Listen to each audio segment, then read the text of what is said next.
A todos, cumprimentos ao professor Moisés, agradecendo por me dar chance de fazer essas pequenas exposições, que na verdade são formas, ao meu entendimento, de provocar alguém que por acaso, porventura, nos assista, acesse o canal e ouça e veja e goste, mas levantar, se interesse, venha a se interessar pelos pontos aqui colocados de forma bem en passant, né, bem simplificada, e parta para leituras, para pesquisas. Então, como eu venho dizendo, a história do pentecostalismo brasileiro, ela tem, talvez nos últimos 10, 20 anos, tem merecido a atenção da academia, na área de história principalmente, né, no sentido de desenvolver teses, dissertações, artigos, livros. Tem um dicionário, por exemplo, do como é? Eu acho que é de Israel Araújo. Israel Araújo. É publicado pela CPAD, que pega essa história em forma de verbetes. Então, grande, claro, quem tem interesse em pesquisar a área e não sabe exatamente o que, poderia recorrer a este dicionário e verificar os verbetes, né, para a partir deles fazer suas pesquisas bibliográficas e depois em hemerotecas, em arquivos outros, e construir seu projeto e partir para as pesquisas, como é que chama? Seleções de mestrado, doutorado e coisas que o valham. Bem, como disse na exposição anterior, esta aqui talvez seja a última exposição da história do pentecostalismo brasileiro como um todo, né, num panorama geral. Que esta exposição, por exemplo, pretende tratar do espaço de tempo entre 1953 e 1962. Né? Com a vênia e a autorização do professor Moisés, que é o dono do canal, né, eu gostaria de fazer uma série dedicada especificamente à Assembleia de Deus. Bom, por que essa delimitação entre 1953 e 1962? Em 1953 chega o que eu estou chamando de último resíduo da Azusa Street. Aquele avivamento, tido e havido como ponto de partida do chamado pentecostalismo moderno, que se refletiu na Assembleia de Deus, na Igreja de Cristo Pentecostal no Brasil, na Igreja de Deus e várias outras igrejas, vários outros grupos denominacionais que se espalharam pelos Estados Unidos e por várias outras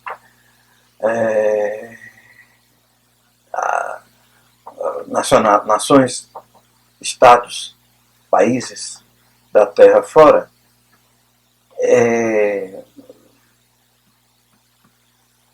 digamos, é como se fosse uma raiz de onde se brotou um tronco, de onde se ergueu um tronco, né? E desse tronco ergueram-se, abriram-se vários galhos, né? Alguns pequenos, outros maiores, como uma árvore. Pensem numa árvore. Você vê uma árvore frondosa, ela nem sempre foi frondosa, né? Um dia ela foi uma semente, depois tornou-se, germinou, e criou raízes, e criou tronco e abriu galhos. Galhos os mais diversos, grandes, pequenos. Uns produziram, outros murcharam, outros secaram, outros foram cortados, por aí vai. Bom, então em 53 chega no Brasil o último desses grupos, eu diria remanescentes, ainda do pentecostalismo iniciado na Rua Azusa. Estou falando da Cruzada Nacional de Evangelização, que foi, vamos dizer assim, o instrumento por meio do qual a chamada Igreja do Evangelho Quadrangular chega aqui no Brasil. O nome da sua mentora nos Estados Unidos meio parece que é simples, eu não consigo lembrar o nome da criança. Bom, o que interessa aqui dizer que foi a única, pelo menos a aportar no Brasil, né? Foi a única igreja capitaneada do início até o fim por uma mulher, né? Que inclusive o excelente texto do Fajardo, chama-se Onde a Luta se Travar, a expansão da Assembleia de Deus urbana, a expansão urbana da Assembleia de Deus 1946-1980, uma tese defendida na Unesp Assis, já mostra em 30 um embate entre os suecos e brasileiros, né? Os suecos pioneiros, Vingre e Berg, os suecos vindos da própria Suécia, da Igreja Filadélfia, na Suécia,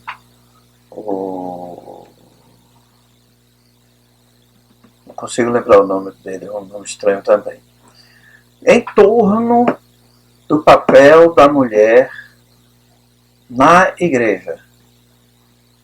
E aí tem uma história que quem quiser ver, procure no Google Frida Vingre, e vocês vão ver no Google acadêmico, tem vários trabalhos sobre a vida dela, sobre a obra dela, e o embate era exatamente esse, que em 31 o Vingre já com a saúde fragilizada, muitas vezes a Frida Vingre assumia os trabalhos, não é, de direção de culto ao ar livre, de estudos bíblicos, etc, etc. E provocava um mal-estar entre as lideranças brasileiras e as lideranças suecas vindas da Suécia, da Igreja da Suécia. É bom chamar a atenção que os suecos, Berg e Vingre, que aportam em Belém em 1911, eles vêm dos Estados Unidos, eles vêm por conta e risco. Só mais tarde é que a igreja sueca, a igreja Filadélfia, assume, digamos assim, um papel de proa na condução da Assembleia de Deus, inclusive na formatação da sua identidade. Mas isso a gente vai ver depois, caso haja de fato a série sobre a Assembleia de Deus. Bom, então, em 53, sim, e aí, quer dizer, o pentecostalismo norte-americano, por sua vez, como se disse no início dessas exposições. É uma assembleia eclética formada por homens, mulheres, brancos, negros, ricos, pobres. E mais ou menos assim esse pentecostalismo permanece, apesar da segregação dos negros, mas não da mulher. Né? Então, essa norte-americana cria, a Mary alguma coisa, não consigo lembrar o nome dela não aperta em meu juízo, né? Cria, e desenvolve e faz crescer a Igreja do Evangelho Quadrangular por lá, né? Que também teve uma tradução literal por aqui, banca a chamada, a partir de dois cidadãos, né? Um deles, inclusive, os autores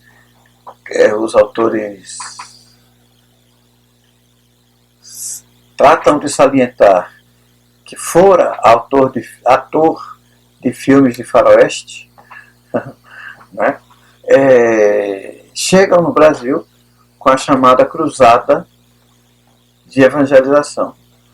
Bem, o impacto é imediato, sobretudo, bom, ele já chega na urbe paulistana, né? Então já difere dos pentecostais iniciais, tá? A gente chamou atenção para isso. Eles chegam em São Paulo e chegam com a finalidade de criar um ambiente de avivamento, de despertamento. E, inclusive, são recebidos nas igrejas tradicionais, metodistas, né? Presbiterianas e tal. E o impacto é tal que os digamos, anfitriões que os hospeda, que os recebe, acaba por perder o controle do processo, né?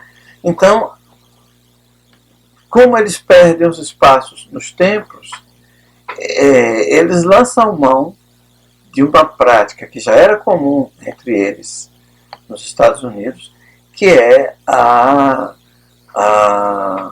utilização das tendas de lona, né? E dessa chegada desse grupo do Evangelho Quadrangular com uma nova perspectiva. Vejam bem, os pentecostais de 1910, 1911, 37, 40 e pouco, 44, 45, chegam com o lema: Jesus salva, batiza com o Espírito Santo, leva para o céu e voltará. Um ou outro até usava a expressão cura, mas sem ênfase, sem qualquer ênfase. Esse grupo que chega traz uma nova ênfase, que é a ênfase da cura. Quer dizer, a cura divina, portanto, é o elemento de ebulição desse grupo que chega e contagia uma grande parte, inclusive de assembleianos. Desse contagiar de assembleianos, tem dois resultados práticos.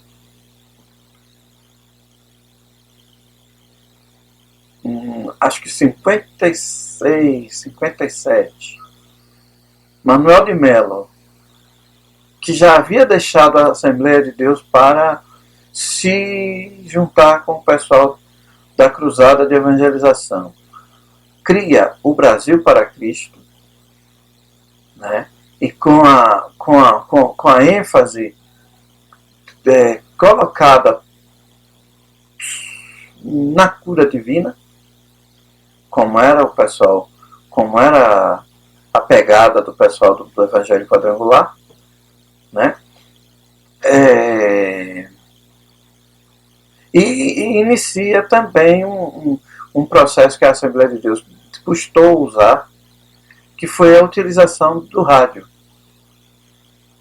E aí, primeiro em Piratininga, né, no interior ali próximo de São Paulo, da cidade de São Paulo, ele inicia o programa que esteve, acho que não sei se ainda está no ar, mas enfim, eu ainda alcancei ouvi bastante na Rádio Tupi nos anos 80. O programa chamava-se A Voz do Brasil para Cristo. Imagina o impacto disso, quer dizer, dificilmente, aliás, haveria pessoas que jamais você conseguiria levar para dentro de uma igreja. Para dentro de uma igreja. Então essa pessoa seria alcançada pelo rádio. Pelo rádio. Dali você o poderia levar, convidar, ou mesmo ele espontaneamente poderia se dirigir a um templo. Para qualquer coisa, para ser curado, para ser batizado com o Espírito Santo, para qualquer coisa. Né? Então, a ênfase desse novo pentecostalismo, né, dessa última cepa da Rua Azusa, era Jesus salva, batiza, cura, batiza com o Espírito Santo e voltará. E voltará. Ou seja, a ênfase da escatológica, da vinda próxima de Cristo, ainda estava em uso. Mas não com a mesma força, né, que eles utilizavam para a cura divina. Então, o Wallace, já não sei se foi o Wallace, um outro texto, como é que chama? Não me lembro. Os meninos dizem que, os autores dizem que o Estado de São Paulo, o próprio Estado de São Paulo, a Folha de São Paulo, estamparam nas suas manchetes ávidos por cura, cegos, paralíticos, não sei o que, não sei o que. Bem, um segundo resultado desse impacto, do impacto da chegada dessa última cepa da Rua Azusa sobre a Assembleia de Deus, é Davi Martins Miranda, que deixa a Assembleia de Deus e em 62 funda a Igreja Pentecostal Deus é Amor.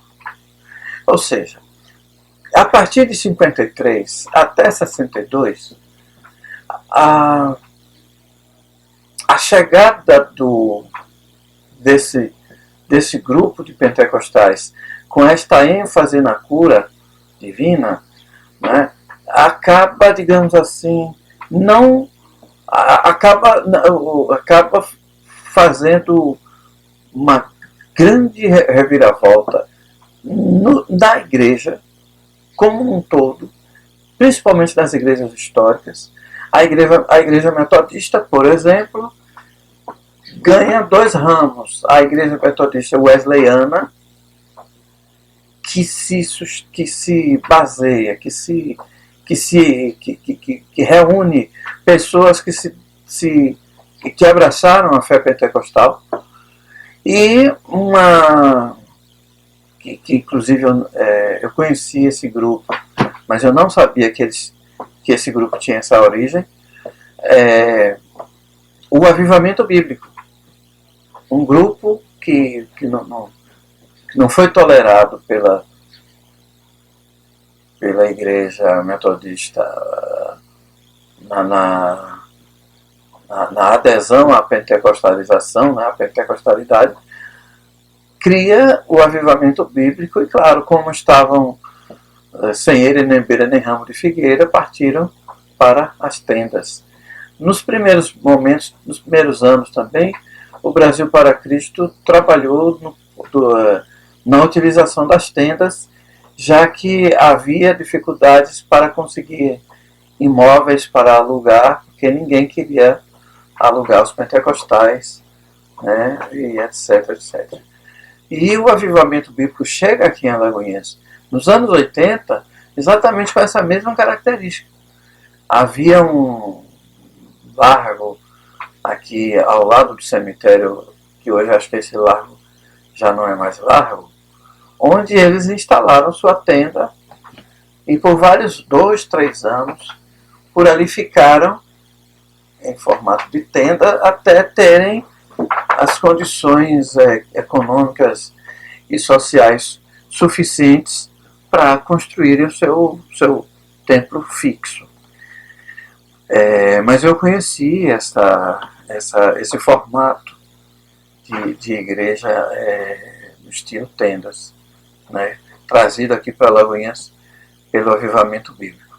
E esses grupos novos de 53, e 58 e 62 se espalharam por todo o Brasil, claro que com uma ênfase, no caso do Brasil para Cristo e da Deus é Amor, muito concentrada nos seus fundadores.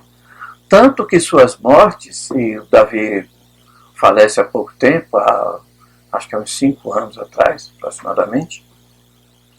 O Manuel de Melo falece há mais tempo, acho que ainda nos anos 90. Resultou se não, num fechamento, numa diminuição mas pelo menos uma estagnação. A Deus é Amor ainda vive hoje as voltas com o processo de sucessão do seu falecido fundador, né? No caso do Manuel de Melo, não foi muito difícil, porque seus filhos já estavam à frente há algum tempo. Ele como que já estava preparando a sua sucessão, né? Mas não foi o caso de Davi, e a Deus é Amor ainda. Então, aí o pentecostalismo toma um novo dinamismo a partir dos anos 50, né? Não vou apenas mencionar, mas não tenho interesse em tratar desses temas, mas ainda como desdobramento do Evangelho Quadrangular, e também vindo dos Estados Unidos, tem o Robert McAllister, que nos anos 60 cria a Igreja de Nova Vida. Depois vem a Casa da Bênção, e a Igreja Universal e a Igreja Internacional da Graça de Deus, que dão início a uma nova etapa, que é aquilo que se convencionou chamar de fase neopentecostal do pentecostalismo brasileiro. Mas aí é um outro tema. Esse, de fato, não me interessa. Eu não tenho o menor, né, não tenho o menor prazer nesse, né, sem falar que ele é muito fragmentado e muito complexo, né? É um grupo extremamente fragmentado, extremamente compartimentalizado e muito complexo, né? Mas, para concluir essa exposição, creio que a gente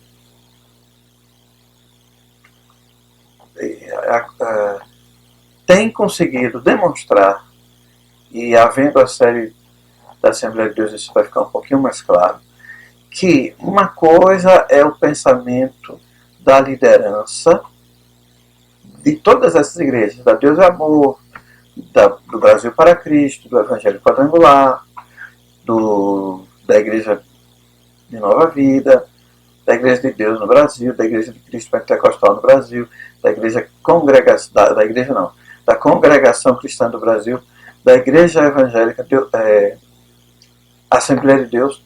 Uma coisa são as suas lideranças, outra coisa são os seus corpos, né, de membros, que em grande parte das vezes sequer sequer tem conhecimento do que se passa nos bastidores, nas cúpulas diretivas de suas denominações.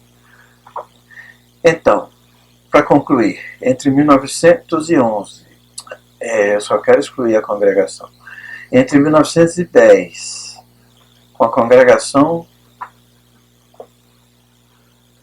Cristã do Brasil, e 1962, com a Igreja Pentecostal Deus é Amor,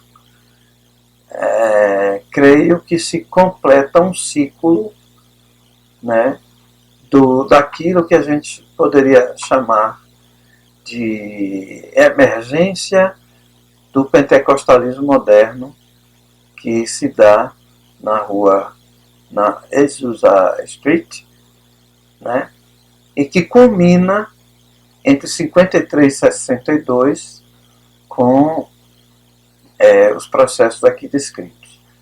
O que mais tarde se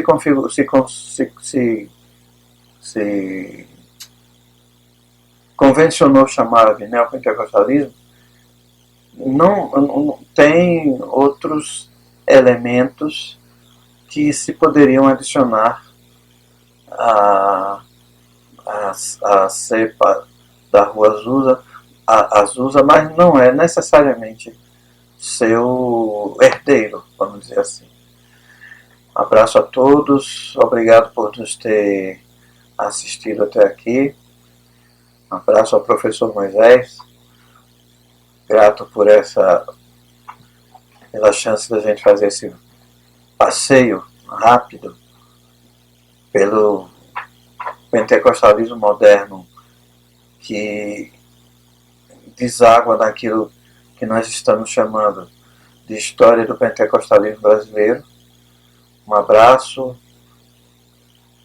fiquem todos em casa, porque o coronavírus não está para brincadeira. E se você gostou do nosso conteúdo, não se esquece de se inscrever no canal, deixa o seu like, ativa as notificações e nos siga nas nossas redes sociais.